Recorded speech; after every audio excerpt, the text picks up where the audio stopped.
Di umano matitibag ang sandatahang lakas ng Pilipinas mula sa kanilang tungkulin kahit pa sa gitna ng tumitinding isyu ng korupsyon at dibisyon sa politika. Git ni Defense Secretary Gibo Teodoro, hindi kikilos ang AFP hanggat walang utos mula sa Korte Suprema. Ang mga detalye tinutukan ni Dustin Bayog. Mananatiling tapat sa konstitusyon at estado ang Armed Forces of the Philippines o AFP sa kabila ng kaliwat-kanang isyu ng korupsyon at politika sa bansa. Ito ang binigyan din ng Department of National Defense o DND Secretary Gibo Teodoro sa panayam nito sa DZRH.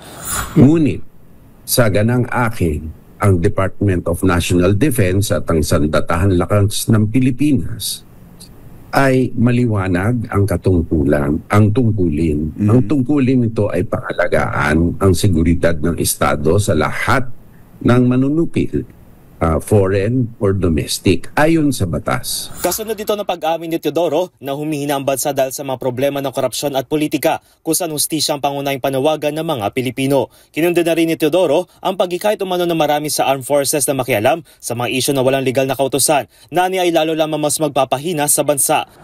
At maraming gumagamit sa constitutional provision na the armed forces is the protector of the people and the state. Walang nakasaad doon na pwedeng makialam sa trabaho ng iba at humusga ang Armed Forces of the Philippines sa isang political or judicial contest. Hindi po ito tama. Kaugnay nito ayon pa kay Teodoro na hindi kikilos sa sandatahang lakas kung walang kautusan mula sa Korte Suprema o kung hindi ito atasan ng kapulisan upang panatilihin ang peace and order. Sa kabila naman nito, hindi rin itinanggi ng kalihim na mayroong aktibong destabilization sa hanin ng mga sundalo dulot ang mga isyu gaya ng tila salungatan sa politika. Ay hindi malayo yun. At hindi ko rin naman pwedeng sabihin na hindi. Meron talaga. Kasi ang active destabilization, gagana yan kapag binigyan ng political issue.